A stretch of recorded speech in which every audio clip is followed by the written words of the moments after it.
A Burgling Incident, published in the Melbourne Argus on the 27th of May, 1905.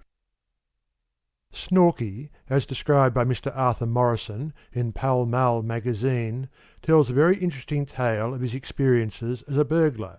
At the time he is interviewed, he is anxious to be provided with means to pay a holiday excursion to the country, so as to be out of the way when two of his former pals get their discharge from jail. "Ginger Bates will be out in a day or two, and Joe Kelly too, both together." Ginger Bates and Joe Kelly had experienced the misfortune, some months more than 2 years back, to be sentenced to 3 years' penal servitude. By the ordinary operation of the prison system, with prudence and good luck, they must soon be released. "What's this, then?" I said. "You haven't been narking, have you?" "Me? Narking?" Snorky glared indignantly, and, in fact, the sin of the informer was the sole transgression of which I could never have really suspected him. "No, I ain't been narking. I ain't been narking, but I don't want to see Ginger Bates and Joe Kelly when they come out. Not both on 'em together, anyhow. After a week or two they'll split out after other things, and it won't matter so much, but when they first come out they'll be together, and the first thing they'll do, they'll ask after me. I don't want to be at home just then." "Why?" "Ginger Bates and Joe Kelly have got their eye on a nice place in the country for a bust," Snorky proceeded, meaning thereby that his two friends had in view a burglary at a country house. "It was a nice medium sort of place, not too big, but well worth doing, and they got me to go down and take the measure of it for a few days, them not wanting to show theirselves in the neighbourhood, of course. So they gives me a quid for extras and a few sheets of glass in a glazier's frame with a lump of putty and a knife on it, and I umps a lot and starts. Of course, I was to take my whack when they'd done the job. Nothing better than a glazier's caper if you want to run the rule over a likely place. Buying bottles and bones does pretty well sometimes, but you don't get the same chances. It was pretty nigh 2 hours' run out on the Rattler, and then a 4-mile walk. Very good weather, and I put in a day or two doing it easy in the sun. It was a first-rate place, quite nobby. I had a good look at it from outside the garden wall, and I asked a few questions at the pub and what not. After that I went in by the back way, with my glass on my back, and I had luck straight away, for I see a pantry window broke. So I had a good look round first, and then I went along, very humble and civil to everybody, and got the job to mend that window. More luck. They let me do the window, me offering to do it cheap, and so I sets to work steady enough, with a slavey coming to pipe me round the corner every now and then to see as I didn't pinch nothing. And of course I didn't. I behaved most industrious and honest, and you might have made a picture of me, facsimilar, to go in front of a bloomin' tract, and done it credit too. But while the slavey was a-piping me, I was a-piping the pantry. What-oh! I was a-piping the pantry with my little eye, and there was more bloomin' luck, for if ever I see a wedge kip in all my natural puff, I see one fine and large under the shelf in that bloomin' pantry. The luck I had all through that job was just heavenly." Heavenly might not have been the appropriate word in the strictly moral view, but since by the wedge kip Snorky indicated the plate basket of the unsuspecting householder, I understood him well enough. "It was just heavenly. I never had such luck before nor since. So I finished the job very slow, and took my money very humble, and a glass of beer as they sent out for me, and prattled away to the village and sent off a little screed by the post for Ginger and Joe to come along to-morrow night and do the job peaceful and pleasant. You'd see a new putty I put in peel out on your finger, and it only meant taking out the pane and opening the catch to do the job. Well, I put up cheap at the smallest pub, and in the morning I went out for a walk. Being a glazier, you know, 'twouldn't have done for me not to go on the tramp like as if it was after a job, so off I went along the road, and it was about the hottest stroll ever I took.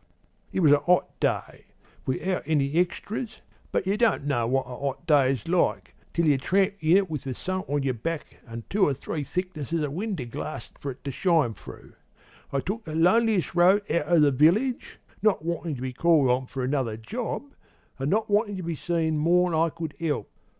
The next stage of Snorky's story, though fully and picturesquely told by Mr. Morrison, must be disposed of in a few sentences. After a long tramp, Snorky came to a lonely inn and a travelling house van, one of the cabins mounted on wheels which are used nowadays in England by persons who wish to go touring without putting up at inns en route. The tourist on this occasion was an eccentric gentleman, driven by an old man totally deaf.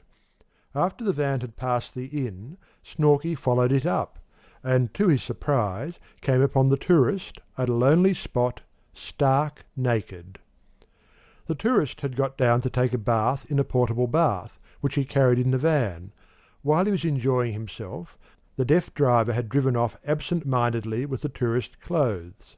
An arrangement was come to by which Snorky should lend the tourist his coat, run after the house van, stop it, and make it return. Snorky, almost breathless with a long-distance trot, caught up the van and jumped into it by the back door. Once within, temptation proved too much for him. He possessed himself of the tourist's best clothes, also his watch, chain, cash, and a handy kit-bag. Dropping out of the van, he found a retired spot off the lane, put on the tourist's suit, hung his own on the hedge, and waited a good while he saw the tourist come lamely along with bare feet, sore from walking. Snorky felt sure that the tourist, on seeing the garments on the hedge, would make use of them. So, with a light mind, as he had by this time completed his own toilet and made himself look like a swell, he departed. I got off as soon as I could to the place where I put in the pantry window, and I took the window out again just after dusk, and did the show for half the wedge in the kipsy spoons and forks in me pockets, and the rest in the kit-bag. That was my new idea, you see. And then I come through the shrubbery and out the front way, and at the gate I met the very slavey as was piping me when I put in the pantry window. She looked pretty hard, so I puts on a voice like a marquis and says, "Good evening," I says, very sniffy and condescending as I went past. And she says, "Good evening, sir," and lets me go. Oh, I can do it saucy, I tell ye, when I've got him on. I went all out for the station and caught a train snug. I see Ginger Bates and Joe Kelly coming off the train as I got there, but I dodged 'em all right, and did the wedge in the next day for 30 quid and 25 bob for a photo camera. Ought to have been more. So I pulled off a merry little double event. I never had such a day's luck as I had that day, all through. It was heavenly. "And that is all you know of the affair?" I asked. "All that's got to do with me," replied the unblushing Snorky. "But it's off with the van. His troubles wasn't over.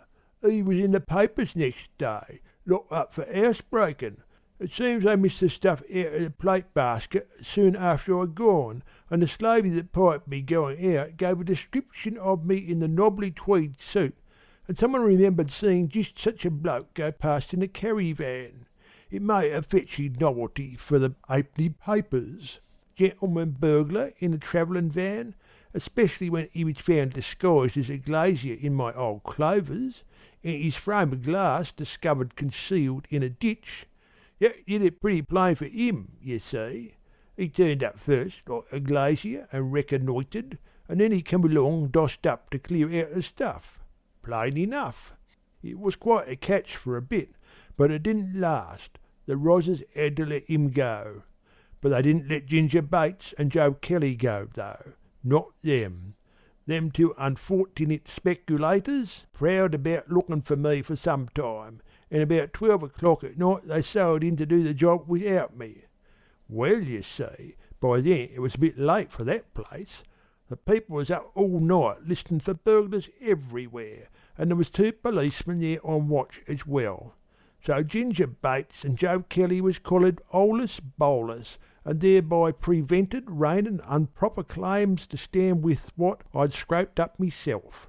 And now they've been wearing knickerbockers theirselves for more'n 2 years, and as soon as they've done their time, well, there's no knowing but what they may make a matter of professional jealousy. What oh! The End.